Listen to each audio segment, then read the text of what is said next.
Oui, oui. Puis, on va parler de la présentation de siège. On va définir c'est quoi une présentation de siège.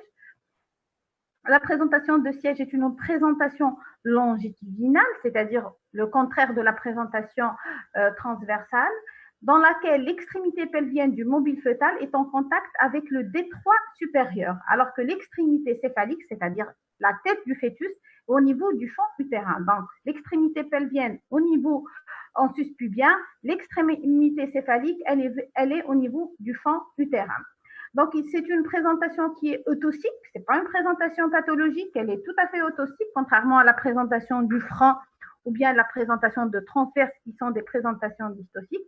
La présentation de siège est une présentation eutosique, mais elle est au seuil de la dystocie. Pourquoi elle est au seuil de la dystocie? Parce qu'au moment de l'accouchement, on peut avoir des complications. Ce n'est pas une présentation simple lors de l'accouchement. Ça, c'est pour la définition, elle est claire. Donc, pour la fréquence, on va donner quelques chiffres. La présentation du siège est une présentation qui est moins fréquente que le sommet. Le sommet, c'est la présentation la plus fréquente, mais elle est plus fréquente que la présentation de la face ou de l'épaule. Donc, sa fréquence, elle diminue au fur et à mesure que la grossesse s'approche du terme. Sa fréquence, elle est estimée à 3 à 4 %, c'est-à-dire sur 100 grossesses, on va voir 4 femmes qui ont une présentation de siège dans les présentations monofœtales. La fréquence de morbidité et de mortalité, c'est-à-dire les complications et les mortalités fœtales, est de 5 à 10 fois plus importante que dans l'accouchement du sommet. Donc, c'est pour ça qu'on parle d'une présentation à la limite de la dystocie, parce qu'on peut avoir des complications ou une mortalité fœtale au moment de l'accouchement. Ça, c'est pour la fréquence.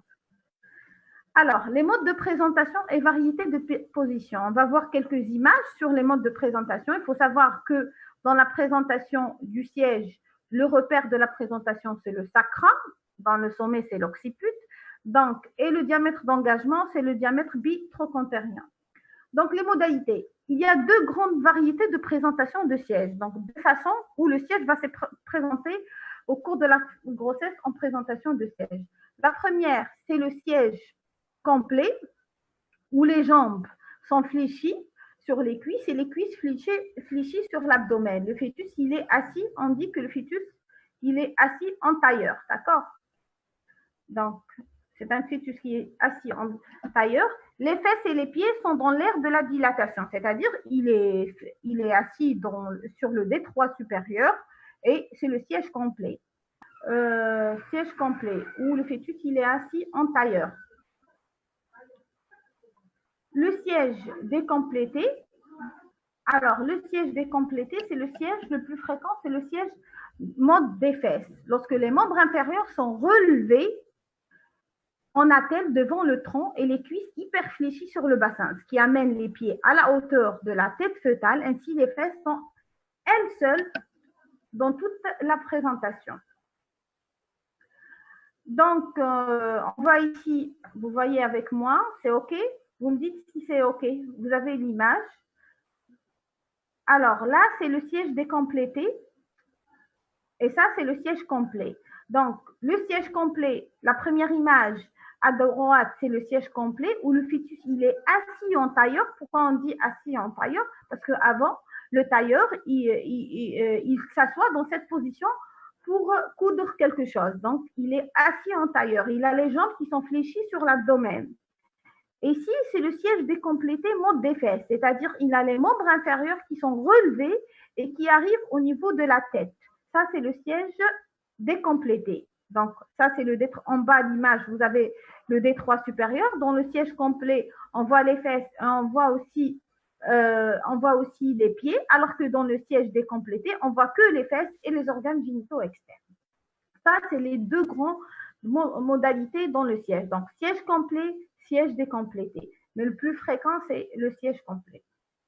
Donc, les variétés de position. On va déterminer les variétés de position en fonction du sacrum. Comme dans la présentation du sommet, vous avez déterminé les variétés en fonction de la position de l'occiput. Donc, selon la position du sacrum, vous avez la sacro-iliaque gauche. On voit ici l'image numéro B. Donc, vous avez le sacrum au niveau en sacro-iliaque gauche antérieur. Le C, c'est le iliaque droite postérieure. Le D, c'est le sacro-iliaque gauche postérieure. Et la dernière image, c'est le sacro-iliaque droite antérieure. Donc, en fonction du sacrum, on fait les variétés de position. Donc, dans l'image A, vous voyez que le diamètre d'engagement, c'est le bitrochantérien. Entre les deux trochantères, il fait 9,5 cm. Donc, il est compatible avec tous les diamètres du bassin. Donc, ça ne pose pas de problème lors de l'accouchement dans la présentation de siège. Alors, les étiologies. Pourquoi 4, on a dit la fréquence, elle est estimée à 4%. Donc, pourquoi 4 femmes sur les 100 présentent une présentation de siège. Et ça, on sait que la présentation de siège, lors de l'accouchement, elle pose un problème avec risque de complications. Alors, pourquoi ces 4 femmes, 4 sur 100, présentent cette présentation de siège? On va parler un peu de physiologie. On sait que le bébé, il a tendance à mettre la partie la plus volumineuse de son corps dans l'espace le plus spacieux de l'utérus de la femme. Donc, en début de grossesse jusqu'au 7e mois de grossesse, la partie la plus volumineuse, c'est la tête fœtale. Donc, il va placer sa tête normalement au niveau du fond utérin. Le fond utérin, c'est la partie la plus large dans l'utérus. Donc, jusqu'au 7e mois, le bébé, il est en présentation de siège, la tête dans le fond utérin. Et après, à partir du 7e mois, le fœtus, il va effectuer une culbute physiologique, c'est-à-dire il va tourner, parce que maintenant, à partir du 7e mois, la partie la plus volumineuse devient l'extrémité pelvienne, donc c'est les fesses et les membres inférieurs. Donc ça devient la partie la plus importante. Donc il va placer cette extrémité pelvienne la plus importante au niveau de l'endroit le plus spacieux qui est le fond utérin. Donc le bébé, il va tourner. Il va être en présentation céphalique, la tête en bas et le bassin vers le haut. Ça, c'est dans le cas normal. Donc, il effectue à partir du 7e mois une culbute, il tourne grâce au liquide amniotique, il va tourner, amenant donc sa présentation de siège en présentation de céphalique. Maintenant, quelles sont les causes pour lesquelles ce fœtus ne tourne pas? Pourquoi il ne tourne pas? Premièrement, on a des causes maternelles et des causes ovulaires et d'autres causes fœtales. Les causes maternelles, vous avez les causes congénitales, c'est l'atrophie utérine, c'est-à-dire il n'y a pas assez d'espace dans l'utérus pour qu'il tourne, l'utérus mal formé, utérus cylindrique. Les malformations utérines, c'est des femmes qui font tout le temps des présentations de siège parce que l'utérus, il est mal formé, et les malformations du bassin. Donc, c'est un problème au niveau du contenant. Donc, le contenant, il n'est pas adéquat. Donc, les causes acquises, c'est les grandes multipares. Pourquoi les grandes multipares? Parce que l'utérus, il est relâché, il tourne, il est mou, donc le fœtus, il n'arrive pas à tourner. Le fibrome utérin et les tumeurs préviens. Donc, tout obstacle à la culbute physiologique, obstacle mécanique, ça pose un problème et le bébé ne tourne pas. Les causes ovulaires, c'est l'hydramniose. C'est quoi l'hydramniose? C'est l'excès de liquide amniotique. Donc, s'il y a un excès de liquide, le bébé il tourne dans toutes les positions possibles. L'oligomyose, il n'y a pas assez de liquide amniotique. Le cordon court et le placenta prévien, c'est un obstacle au niveau de la partie inférieure de l'utérus.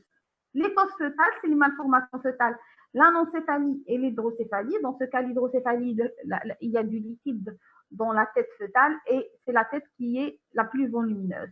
L'hyperextension de la tête et les grossesses multiples. Ça, c'est pour les étiologies de la présentation de siège. Alors, comment poser le diagnostic positif? Donc, toujours, on le pose soit pendant la grossesse, soit au moment de l'accouchement. Donc, c'est une femme qui vient se présenter pendant la grossesse. Donc, on va faire notre interrogatoire, on va poser des questions. On va interroger la femme sur le déroulement des grossesses antérieures. Est-ce qu'il y a eu déjà des antécédents d'accouchement en présentation de siège? Maintenant, si elle est multipare, on va lui dire est-ce que les autres grossesses, c'était une présentation de céphalique ou autre? Maintenant, si elle a déjà fait des présentations de siège, ça veut dire qu'il y a un problème au niveau de l'utérus. C'est le siège récidivant. Donc, il faut s'attendre que cette présentation est une présentation de siège. C'est une cause permanente. Par contre, les anomalies du liquide amniotique, ce n'est pas des causes permanentes. Donc, la notion de fibrome utérin préexistant à la grossesse. Donc, on recherche ici l'étiologie de cette présentation. Ou bien une gêne, voire une douleur sous-costale. Pourquoi il y a une gêne ou une douleur? C'est parce que la tête fœtale, elle est placée en sous-costale et ça gêne un peu la patiente. Ça, c'est un interrogatoire. Donc, beaucoup plus la question qu'on se pose tout le temps, c'est-à-dire le déroulement des grossesses et des accouchements. L'examen clinique, l'inspection. Donc, l'inspection montre le développement longitudinal de l'utérus. C'est un utérus qui est développé dans le sens longitudinal, contrairement dans la présentation de transverse, il est dans le sens transversal. Donc, la palpation, au-dessus du... Qu'est-ce qu'on trouve à la palpation? Au niveau du détroit supérieur, on trouve une masse volumineuse, irrégulière, molle, non ballottante, non surmontée de sillon. C'est l'extrémité pelvienne qu'on trouve on suspend bien. Latéralement, un plan qui est convexe et dur, c'est le dos.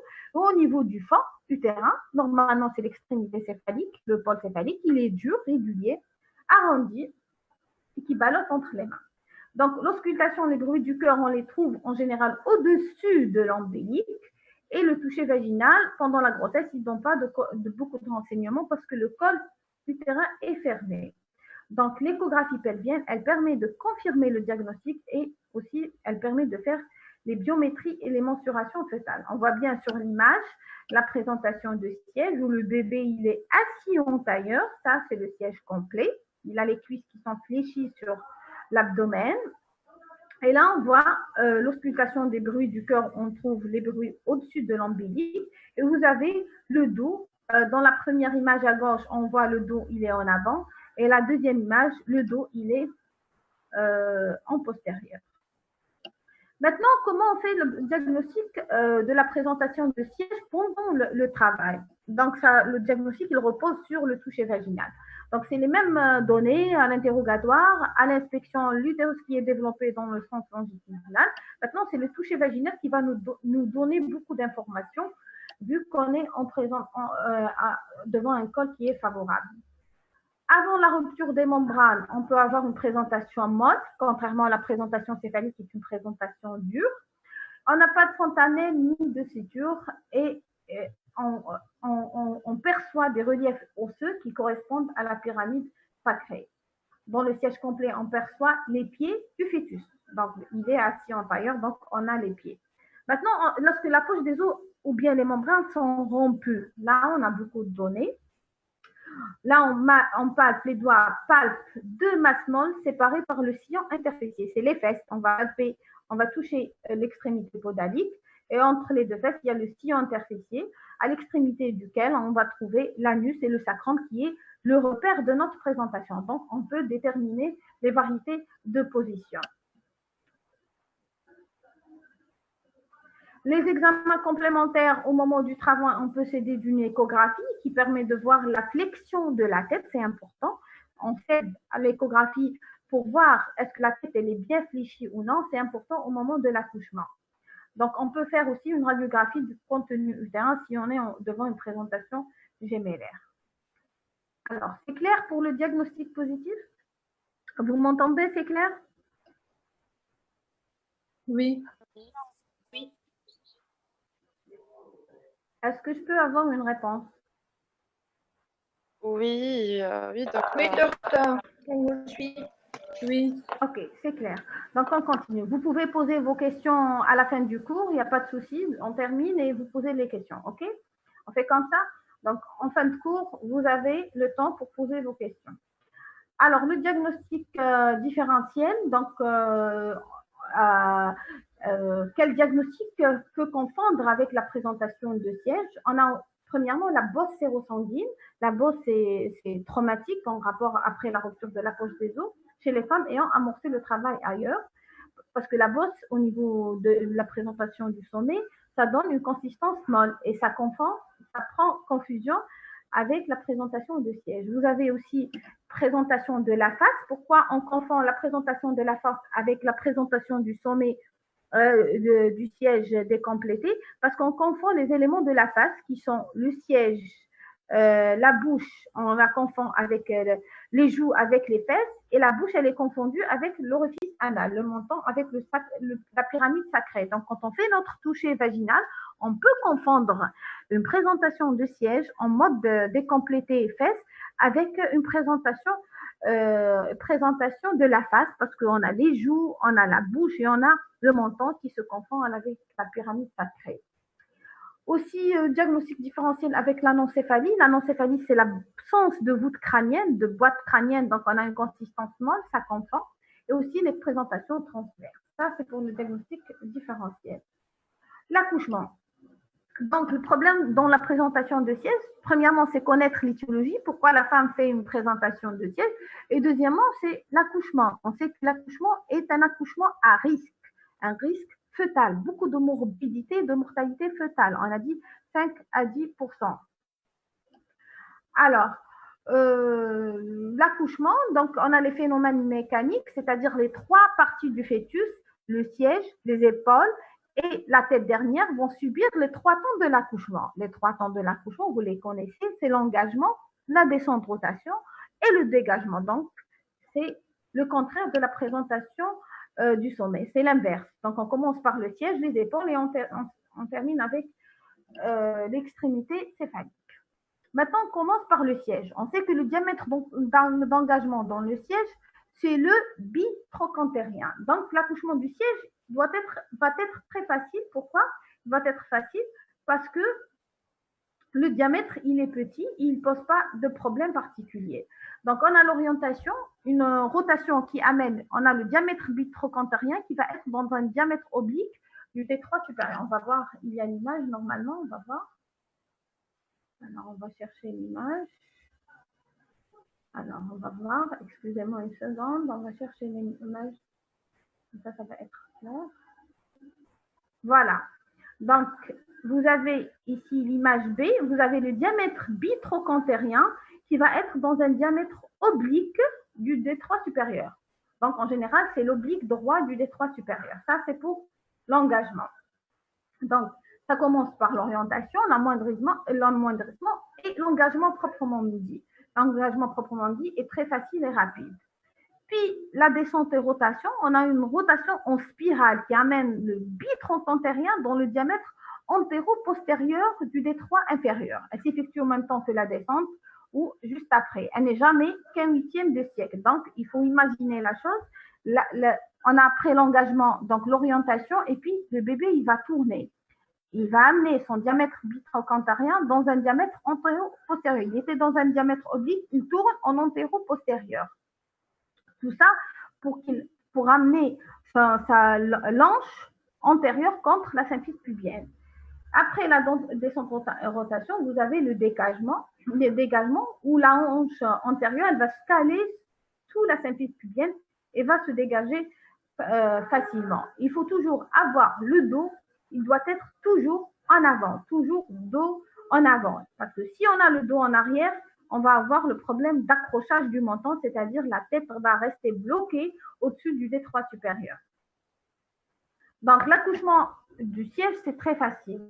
Le siège, parce qu'il est petit, il a un petit diamètre, il descend rapidement. Maintenant, pour les épaules. Même les épaules, l'accouchement des épaules, les épaules vont subir les trois temps d'accouchement, l'engagement, la décentralisation et le dégagement. Aussi, pour l'accouchement du siège, du diamètre biacromial, on peut avoir un tassement de ce diamètre et c'est facile aussi pour l'engagement où on va avoir une orientation. Il va prendre le diamètre oblique droit déjà emprunté par le bitrochantérien. Ils vont prendre le même diamètre. Là, le diamètre biacromial, il va descendre simultanément et la rotation amène le biacromial dans le diamètre transverse. Et puis, on va avoir l'épaule droite et gauche qui vont sortir simultanément. Le problème qui s'oppose, c'est l'accouchement de la tête dernière. C'est là où il est le problème, c'est la tête dernière. Pourquoi la tête dernière? Parce qu'on a un grand diamètre. La tête, si la tête elle n'est pas bien fléchie, la tête elle va se présenter au D3 supérieur pour s'engager si elle n'est pas bien fléchie avec un grand diamètre. Donc, le bébé, il a tendance à faire une hyperflexion de la tête. Il va fléchir au maximum sa tête pour amener un petit diamètre au D3 supérieur. Il va emprunter, son diamètre d'engagement va emprunter le diamètre perpendiculaire au diamètre déjà emprunté par les épaules, c'est-à-dire par exemple l'oblique gauche, et puis la tête va descendre, on va avoir une rotation et le dégagement où la tête se fléchit progressivement, ramenant l'occiput sous la symphyse pubienne, et on a le dégagement de la face, le menton et en dernier le crâne. Là, il faut voir des vidéos sur ça, comme ça vous allez mieux comprendre, d'accord? Il faut voir des vidéos sur l'accouchement de siège parce que c'est important. Alors, les phénomènes, ça, c'est les phénomènes mécaniques. Comment se déroule l'engagement, l'accouchement en présentation de siège. Maintenant, vous avez les phénomènes dynamiques, c'est-à-dire les contractions utérines. On peut avoir des anomalies au niveau des contractions, donc avec une hypertonie localisée. On peut avoir aussi des phénomènes plastiques. La bosse sérosanguine, là, la bosse, elle n'est pas au niveau de la tête, mais au niveau des organes génitaux et l'extrémité podalique du fœtus. On va avoir l'aplatissement de la voûte crânienne ainsi que l'atrophie osseuse, musculaire et ligamentaire. Alors, les mesures générales pour l'accouchement par voie basse. Donc, qu'est-ce qu'on a dit que c'est un accouchement qui est dystocique. Il est à la limite de la dystocie. C'est un accouchement qui est à risque. Donc, il faut se préparer à l'accouchement de siège. Donc, la présence en salle d'accouchement d'un obstétricien qui a de l'expérience, parce qu'il y a des manœuvres à pratiquer. Donc, l'obstétricien doit maîtriser ces manœuvres. Donc, un pédiatre pour le bébé, en cas où il y aura une souffrance fœtale, un anesthésiste réanimateur. Le rythme cardiaque fœtal est obligatoire. Il faut surveiller le rythme cardiaque fœtal. On doit surveiller le travail par le parthogramme, respecter la poche des os. Il ne faut pas rompre la poche des os, comme la présentation céphalique. Mettre une perfusion d'ocytocine pour corriger la dystocie dynamique. Et l'expulsion se fait à dilatation complète, vessie vide, sous contraction efficace et forceps à portée de main en cas de problème. Ça, c'est les mesures générales. Maintenant, on peut ne pas accepter la voie basse, c'est-à-dire on va aller directement vers une césarienne si on a dit que c'est un accouchement à risque. Donc, si on a un problème sous-jacent, il faut aller directement vers la césarienne. Par exemple, une anomalie du bassin, un gros enfant, une déflexion primitive de la tête, un utérus cicatriciel. Pourquoi l'utérus cicatriciel? Parce que si elle a eu déjà une cicatrice utérine, parce qu'on va faire des manœuvres. Et si on fait des manœuvres, on risque de faire une rupture utérine, ouvrir l'ancienne cicatrice. Un placenta prévient, donc c'est un obstacle prévient, et lors de la sortie de la tête fœtale peut être bloquée par le placenta. Ça, c'est les indications formelles de césarienne. Si vous avez ça associé à une présentation de siège, on fait directement une césarienne, il n'y a pas de discussion. Pour les indications relatives, vous avez le prématuré, vous avez le fœtus en souffrance fœtale chronique, la primiagée, les antécédents, donc si c'est une grossesse précieuse avec antécédent de stérilité ou antécédent d'un accouchement dystocique. Maintenant, on a des manœuvres qu'on peut pratiquer au moment de l'accouchement ou bien de la grossesse en présentation de siège. Vous avez les versions par manœuvre externe. On pratique plus ça. C'est-à-dire au moment de la grossesse, le fœtus il est en présentation de siège, on va le faire tourner en présentation du sommet. Donc, et ceci se fait par la manipulation de l'utérus avec les mains.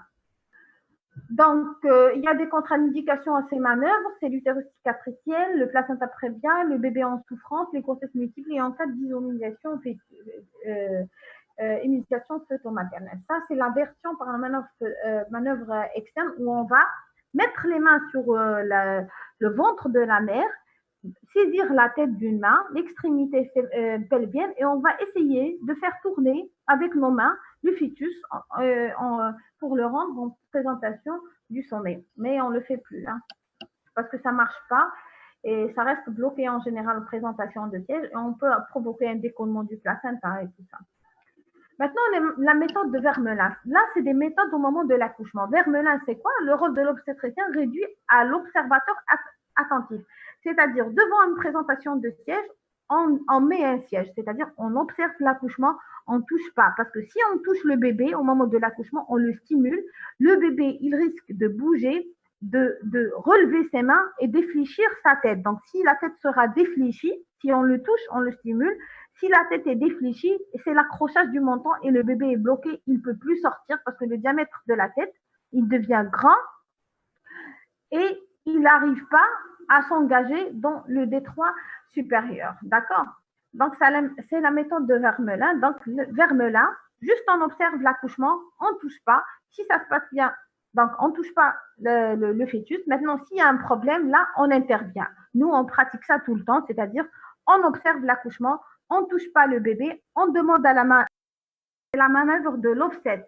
L'offset, c'est quoi? C'est une manœuvre lorsqu'on a un relèvement des bras, c'est-à-dire le bébé va relever ses deux bras. Et là, le fœtus, il est bloqué, il ne peut plus se dégager. Qu'est-ce qu'on fait? On va placer les 2 pouces, comme vous voyez ici. Alors, on va voir. On va placer les 2 pouces ici. Alors, une seconde. Donc, on place les 2 pouces au niveau du sacrum du bébé et l'autre doigt, ils sont au niveau des cuisses. Et on va faire tourner une double rotation axiale. Il faut toujours, lors de l'accouchement en présentation de siège, il faut toujours que le dos soit en avant. Jamais le dos en postérieur ou en arrière. Parce que si vous avez le dos en arrière, vous avez le menton qui va être au-dessus de la symphyse pubienne. Il ne peut plus se dégager le bébé. Donc, toujours le menton du bébé doit être en postérieur. Donc, toujours le dos en avant lors de l'accouchement d'une présentation de siège. Sinon, on va voir l'accrochage du menton et le bébé va être bloqué au-dessus du détroit supérieur et c'est impossible de dégager la tête dans ce cas. Donc, c'est la manœuvre de l'offset où on va faire une double rotation pour dégager les bras et puis l'accouchement va se continuer en deuxième temps. Deuxième manœuvre, c'est la manœuvre de Morisot. C'est quoi la manœuvre de Morisot? Là, vous avez un accrochage de la tête, c'est-à-dire une rétention de la tête au-dessus du détroit supérieur. Donc, l'enfant, il est saisi à cheval sur l'avant-bras de l'opérateur. Vous voyez bien l'image où on prend l'enfant sur l'avant-bras et on introduit les 2 doigts au niveau de... Alors, on a parlé de la manœuvre de Morisot. Morisot, où on fait le dégagement de la tête. Maintenant, s'il y a une rétention de la tête, maintenant vous avez la manœuvre de Bracht. Bracht, si vous avez une rétention, vous avez vu la manœuvre de Vermelin, où on a dit on observe. Vous avez après la manœuvre de l'offset. Là, vous avez une rétention, des bras, relèvement des bras, où on va saisir le bébé par les fesses et on va faire une double rotation pour dégager les 2 épaules. Ça, c'est l'offset en cas de relèvement des bras. Puis vous avez la manœuvre de Morisot en cas de rétention de la tête. On va faire une bonne flexion de la tête pour que la tête se dégage. C'est la manœuvre de Morisot. Après, vous avez la manœuvre de Bracht. Le Bracht en cas de rétention de la tête dans l'excavation pelvienne. Morisot, c'est une rétention de la tête au-dessus du détroit supérieur. Bracht, c'est une rétention au niveau de l'excavation. On va saisir le bébé par les membres inférieurs. On va le faire tourner, le basculer vers le ventre de sa mère pour faire dégager la tête. C'est la manœuvre de Bracht. Et puis, vous avez la grande extraction de siège où on fait presque toutes les manœuvres pour faire accoucher le siège. La femme, elle ne pousse pas, c'est l'obstétricien qui fait l'accouchement lui-même. Alors, pour le pronostic, on a dit que c'est une présentation où il y a beaucoup de dystocie au moment de l'accouchement, c'est le risque de mort fœtale, surtout en cas de rétention de la tête, c'est le risque d'asphyxie fœtale et de morbidité ultérieure. On peut avoir une hémorragie, des traumatismes des membres inférieurs et supérieurs parce qu'on va saisir avec une force les pieds et on va dégager le bébé. Donc, en conclusion, le pronostic maternel reste en général bon, mais le pronostic fœtal est engagé. C'est un accouchement à risque où il risque d'y avoir des complications au moment de l'accouchement. Les complications, c'est surtout la souffrance fœtale et aussi la mort périnatale. Donc, c'est pour cela qu'on dit que la présentation de siège, c'est une présentation qui est autosique, mais qui est à la limite de la dystocie. Donc, on a fini notre cours. Si vous avez des questions, vous pouvez les poser. Je vais vous répondre. Alors, vous m'entendez maintenant? Oui, docteur, on vous entend. Là, sur la présentation de siège, donc, vaut mieux voir des images, des vidéos sur l'accouchement. Et lorsque vous voyez les vidéos, ça sera facile pour comprendre l'accouchement, d'accord? L'accrochage, il y a une question sur l'accrochage du menton. Si vous avez un accrochage du menton au-dessus de la symphyse pubienne, on fait quoi? Donc, le problème, s'il y a l'accrochage, c'est que le dos, il est passé en arrière. Donc, la face, elle est en avant. Si le menton, il s'accroche, on ne peut rien faire. C'est un os contre un os, le menton contre la symphyse. On sera obligé d'intervenir par voie haute. Et là, vous avez une partie du corps qui est à l'extérieur et la tête à l'intérieur. C'est la mort fœtale certaine. Et parfois, c'est un peu grave. On est obligé, des fois, à séparer les 2 parties pour dégager la tête du bébé. Mais à 100%, c'est la mort fœtale. Donc, le diagnostic de présentation se fait à partir... Non, le diagnostic de la présentation du siège se fait à terme, c'est-à-dire au 9e mois, pas au 7e mois. Parce qu'à partir du 7e mois jusqu'au 8e mois, on peut avoir une culbute physiologique. Donc, on attend le 9e mois pour dire que c'est une présentation de siège à terme. Alors, c'est quoi la césarienne vaginale? Là, c'est une autre question qui est en dehors de notre cours. C'est une césarienne qui est basse, qui est faite par voie basse. Alors, pourquoi on ne fait pas directement la césarienne? On va avoir beaucoup de césariennes dans ce cas.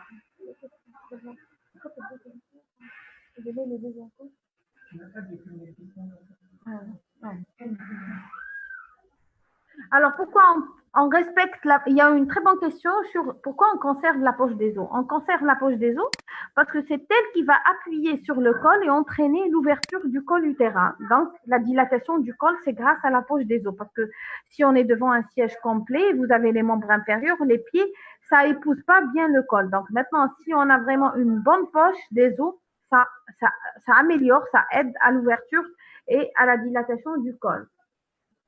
Non, on ne fait pas directement une césarienne parce que si on a peur et on fait tout le temps de césarienne, il n'y aura plus d'obstétricien pour faire les accouchements. L'obstétrique, c'est un art, c'est l'art de l'accouchement, d'accord? Donc, il faut maîtriser et savoir faire l'accouchement en présentation de siège. On a dit que c'est une présentation qui est eutoxique.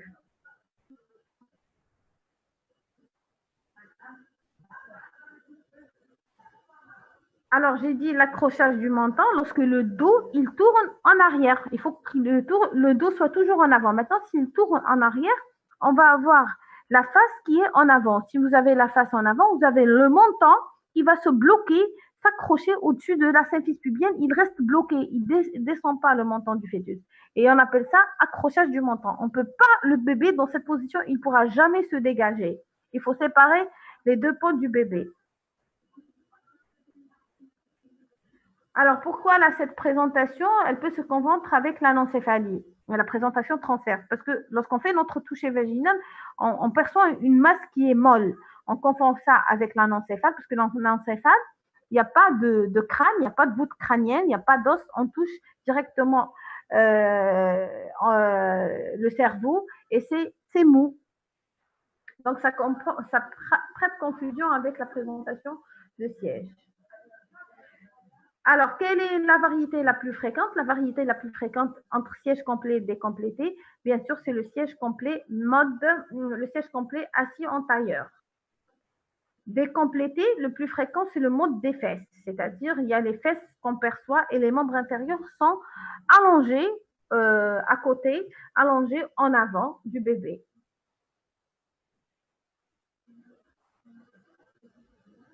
Non, le forceps, il ne remplacera pas les manœuvres. On peut s'aider d'un forceps si vous avez un blocage de la tête au niveau de la partie inférieure, c'est-à-dire au moment de dégagement, sauf pour le dégagement.